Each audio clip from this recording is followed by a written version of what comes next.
नमस्कार, मैं हूं राज और आप देख रहे हैं प्योर पॉलिटिक्स।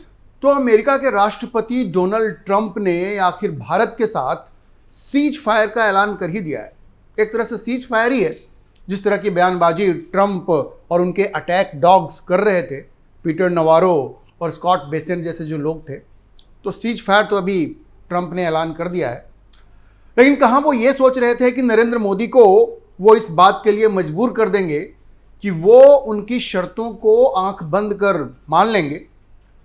लेकिन जब उन्होंने देखा कि नरेंद्र मोदी ने उनको सबक सिखाने का पूरा प्लान बना लिया है और ऐसे दांव चल रहे हैं कि अगर मोदी के साथ उन्होंने ये सीज फायर नहीं किया तो अमेरिका की बादशाहत खत्म होने में ज़्यादा देर नहीं लगेगी।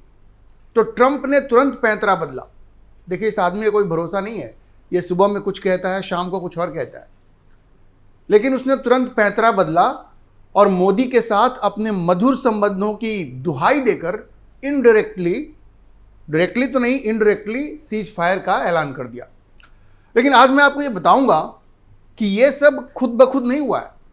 इसके पीछे नरेंद्र मोदी की जबरदस्त रणनीति रही है।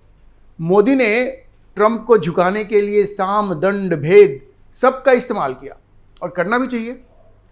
तो इससे क्या हुआ कि पहले तो ट्रंप का ये जो गुरूर था, ये जो अभिमान था, वो टूटा और फिर वो दोस्ती का हाथ बढ़ाने को मजबूर हो गया।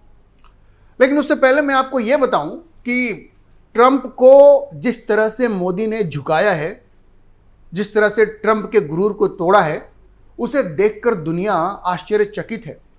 और दुनिया में बहुत सारे ऐसे एनालिस्ट हैं, एक्सपर्ट्स हैं जो ट्रंप की ज़बरदस्त तारीफ कर रहे हैं। दुनिया के बहुत सारे जो देश हैं, वहाँ के लोग अपनी अपनी सरकारों की आलोचना कर रहे हैं, खास करके वो देश जिन्होंने ट्रंप के दबाव में एक तरफा ट्रेड डील कर लिया। वहाँ के लोग अपनी सरकार को कह रहे हैं कि भाई, तुमने कैसे ट्रंप के सामने हथियार डाल दिए। तुम्हें उस तरह से डटे रहना चाहिए था जैसे नरेंद्र मोदी डोनाल्ड ट्रंप के सामने डटे रहे। ये सारी दुनिया में इसकी चर्चा हो रही है। अब देखिए, आप यूरोप को देख लीजिए। यूरोप के साथ ट्रंप ने बिल्कुल एक तरफा डील किया। अमेरिका से जो सामान यूरोप में जाएगा उस पर 0 टैरिफ लगेगा, कोई टैरिफ नहीं।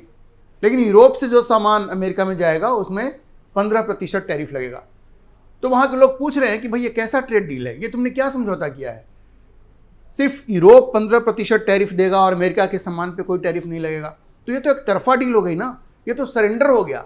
और लोग कह रहे हैं कि एक तरफ देखो कैसे नरेंद्र मोदी डटे रहे कि नहीं भाई, हम एक तरफा डील नहीं करेंगे, और एक तरफ तुम लोगों ने ये क्या किया है। और देखिए, ट्रंप तो यूरोप को अभी भी धमका रहे हैं। अभी उन्होंने कहा है, यूरोप को धमकाया है कि हम तुम्हारे ऊपर पेनाल्टी लगाएंगे। क्यों? क्योंकि यूरोपियन रेगुलेटर्स ने जो गूगल कंपनी है, गूगल के ऊपर 3.5 बिलियन, $3.5 बिलियन US का फाइन लगाया है। क्योंकि आपको पता है गूगल मोनोपोली करती है, ये कंपटीशन लॉज को वो रिस्पेक्ट नहीं करती। एडवर्टाइजिंग में, सर्च इंजन में उसकी एक मोनोपोली है और वो गलत फ़ायदा उठाती है। तो यूरोपियन रेगुलेटर्स ने $3.5 बिलियन US का फाइन लगाया है और इसके बाद ट्रंप बिल्कुल नाराज़ हो गए हैं और यूरोप को धमका रहे हैं कि हम तुम्हारे ऊपर पेनाल्टी लगाएंगे अगर तुम इसको वापस नहीं लोगे तो ऐसा लगता है कि यूरोप का कोई बॉस है, यूरोप का एक बॉस है जो अमेरिका में बैठा है, व्हाइट हाउस में, ओवल ऑफिस में, और उसकी दादागिरी चलती है। आपको याद होगा ये यूक्रेन पे बातचीत करने के लिए जब ओवल ऑफिस में ये बातचीत हुई थी यूरोप के नेताओं के बीच में और ट्रंप के बीच में, तो उस मंजर को आप याद कीजिए, उस पिक्चर को आप याद कीजिए कि टेबल के एक तरफ डोनाल्ड ट्रंप बैठे हैं, जैसे कॉर्पोरेट हाउसेज में CEOs बैठते हैं, और उनके सामने बाकी सब उनके स्टाफ बैठे हुए हैं, जिसमें तमाम बड़े बड़े नेता थे। मैक्रोन थे, कियर स्टार्मर थे ब्रिटेन के, इटली की मेलोनिया थी, सब लोग थे वहाँ पे। तो ये आप समझिए कि यूरोप के लोग अब इसका विरोध कर रहे हैं। वो कह रहे हैं कि भाई, हमारे नेताओं ने वो हिम्मत नहीं दिखाई जो नरेंद्र मोदी ने दिखाई। ट्रंप के लाख दबाव डालने के बाद भी मोदी ने एक तरफा डील नहीं की। यूरोप के बहुत सारे ट्रेड एनालिस्ट और एक्सपर्ट्स, फॉरेन पॉलिसी के एक्सपर्ट्स, ट्रेड के एनालिस्ट आज ये बात कह रहे हैं और वहाँ के लोग भी, वहाँ की आम जनता भी इस बात को मान रही है। अच्छा, यही हाल जापान का भी है, साउथ कोरिया का भी है। जापान को ट्रंप ने मजबूर कर दिया कि 75% ज़्यादा राइस हमारे यहाँ से इंपोर्ट करो। साउथ कोरिया और जापान दोनों को कहा कि 500 से 600 बिलियन US अमेरिका में इन्वेस्ट करो। ये दबाव दे करके ये इन्वेस्टमेंट के लिए उन्होंने राजी किया। दोनों नानुकुर कर रहे हैं, लेकिन ट्रंप ने दबाव बनाया हुआ है। अब वो डील तो जापान ने साइन कर लिया है, लेकिन वहाँ ये बात चल रही है कि भाई हम ये पैसा क्यों लगाएं किसी के कहने पे। लेकिन जापान इस स्थिति में है नहीं, जापान में तो अमेरिकी सेना भी रहती है, आपको पता है। तो इन लोगों की स्थिति बहुत खराब है। वैसे में नरेंद्र मोदी का सामने डटा रहना अपने आप में एक बहुत बड़ी बात है, और दुनिया इस बात को स्वीकार कर रही है और मोदी के साहस को सलाम कर रही है। और अब मैं आपको ये बताता हूं कि किस तरह से इजराइल में मोदी की जबरदस्त तारीफ हो रही है। बहुत जबरदस्त तारीफ हो रही है वहां पे, जो मोदी ने जो साहस दिखाया है ट्रंप के सामने खड़ा होने का। देखिए, वहां का एक बहुत ही प्रतिष्ठित अखबार है द जेरूसलम पोस्ट। उस अखबार ने एक आर्टिकल पब्लिश किया है जिसका टाइटल है what Israel can learn from Modi, national honour as strategic asset. मतलब हिंदी में कि इजराइल मोदी से कैसे सीख सकता है कि राष्ट्रीय गौरव को, राष्ट्रीय स्वाभिमान को, नेशनल ऑनर को रणनीतिक एसेट के रूप में इस्तेमाल किया जाए। ये अखबार कहता है इजराइल को कि तुम नरेंद्र मोदी से सीखो। वैसे एक ओपिनियन पीस है जिसको जाकी शलोम नाम के लेखक ने इसको लिखा है। अब देखिए, ये आर्टिकल बताता है कि किस तरह से ट्रंप ने भारत को परेशान करने की रणनीति बनाई। पहले उसने भारत के हाई टैरिफ को मुद्दा बनाया, फिर रूस से तेल आयात को मुद्दा बनाया, भारत की अर्थव्यवस्था को डेड इकोनॉमी कह दिया। मतलब जो दुनिया की सबसे तेजी से बढ़ती हुई अर्थव्यवस्था है उसको डेड इकोनॉमी कह दिया। और उसके बाद भारत पाकिस्तान सीज फायर का क्रेडिट लेने की कोशिश की, जिसे भारत ने बिल्कुल रिजेक्ट कर दिया। नरेंद्र मोदी ने तो संसद में खड़े होकर कह दिया कि बिल्कुल झूठ है। तो ट्रंप चूंकि इसके माध्यम से नोबेल पुरस्कार पाना चाहते थे, मोदी ने उसको बिल्कुल खत्म कर दिया, तो ट्रंप की नाराजगी और बढ़ गई। तो अब देखिए अखबार क्या लिखता है। मैं आपको कोट करके बताता हूं कि अखबार क्या लिखता है नरेंद्र मोदी के बारे में और इजराइल के बारे में। अखबार लिखता है, Modi's severe response was not only rooted in economic and military tension, but primarily stemmed from a sense of personal and national honor being offended. He declined 4 phone calls from President Trump. In this context, Israel can learn something important. अखबार कहता है कि Israel को सीखना चाहिए कि कैसे मोदी डटे रहे और 4 बार फोन कॉल ट्रंप का रिजेक्ट कर दिया, नहीं उठाया। कहता है कि इजराइल को ये सीखना चाहिए, बहुत इंपॉर्टेंट है। अच्छा, अखबार ने 25 अगस्त के एक वाक़ये का जिक्र किया है जहाँ पे इजरायली गोलाबारी में एक जो नासिर हॉस्पिटल है खान यूनिस में, वहाँ पे इजराइल में, वहाँ पे कम से कम 20 लोग जो थे वो मारे गए थे, उसमें कुछ जर्नलिस्ट भी थे।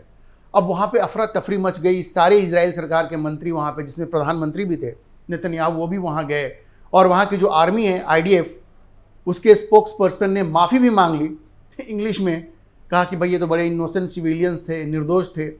बाद में पता चला कि उसमें बहुत सारे तो हमास के लोग थे। तो इस बात को लेकर के इजराइल में बड़ा गुस्सा है कि भाई तुमने पूरी जांच पड़ताल नहीं की, तुम अमेरिका की आलोचना से और बाहरी दुनिया की आलोचना से इतने डर जाते हो कि तुरंत तुम माफ़ी मांग लिए। माफ़ी मांगने की क्या जरूरत थी भाई, उसमें तो हमास के लोग शामिल थे, हमास के आतंकी थे। तो अखबार ने इसको मुद्दा बनाया है और इजराइल की सरकार को कहा है कि तुम मोदी से सीखो, ये बार बार माफ़ी मांगने की कोई ज़रूरत नहीं है। पहले तुमने पता किया होता कि जो मारे गए हैं वो निर्दोष थे या हमास के लोग थे। तो इसका वह बड़ा असर हो रहा है।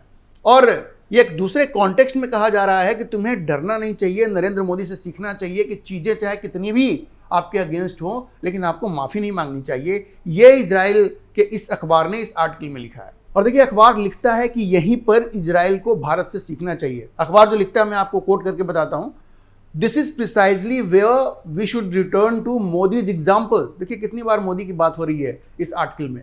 Faced with unprecedented verbal assault from Trump, जो उसने कहा था ना कि डेड इकोनॉमी है।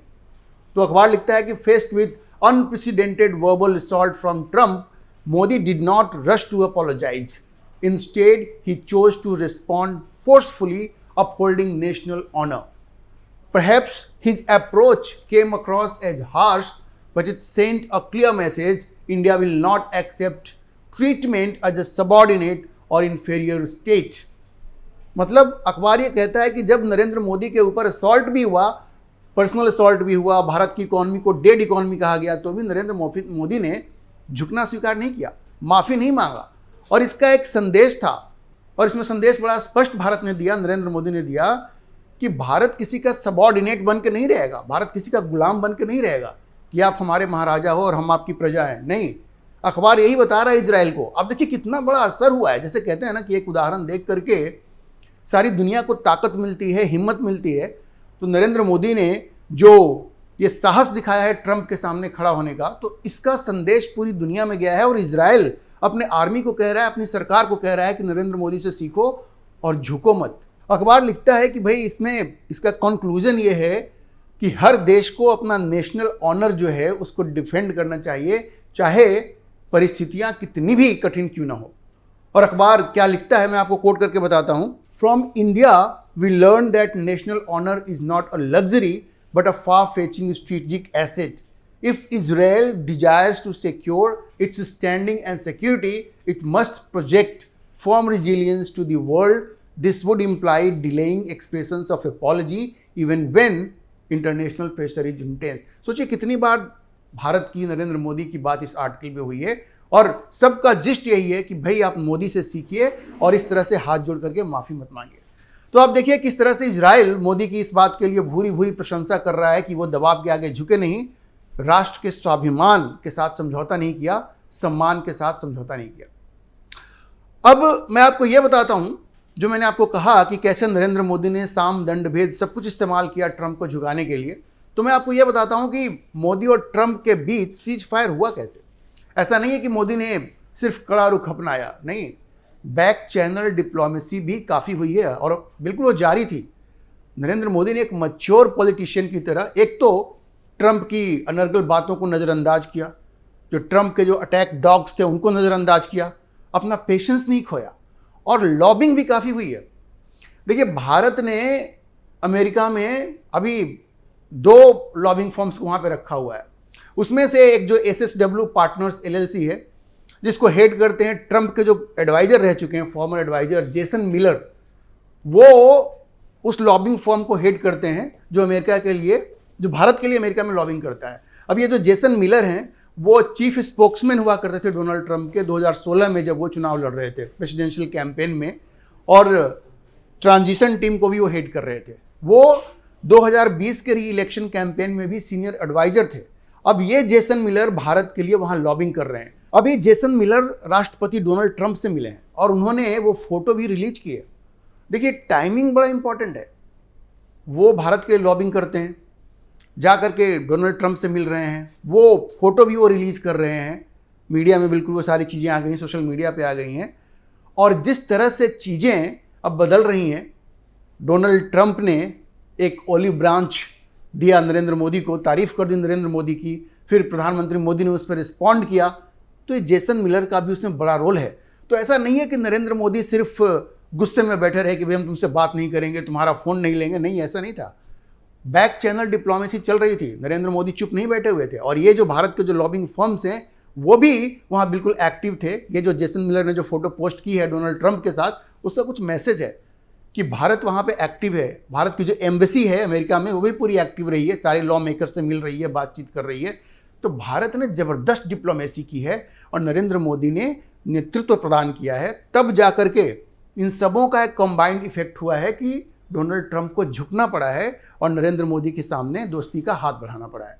तो कई फ्रंट पे काम चल रहा था। जेसन मिलर के अलावा जो मरकरी पब्लिक अफेयर्स को भी भारत ने हायर किया है।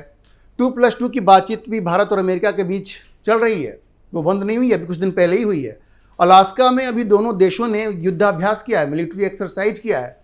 तो मोदी ने कई स्तर पर काम किया और ट्रंप को बड़े ही सलीके से झुकने के लिए मजबूर कर दिया।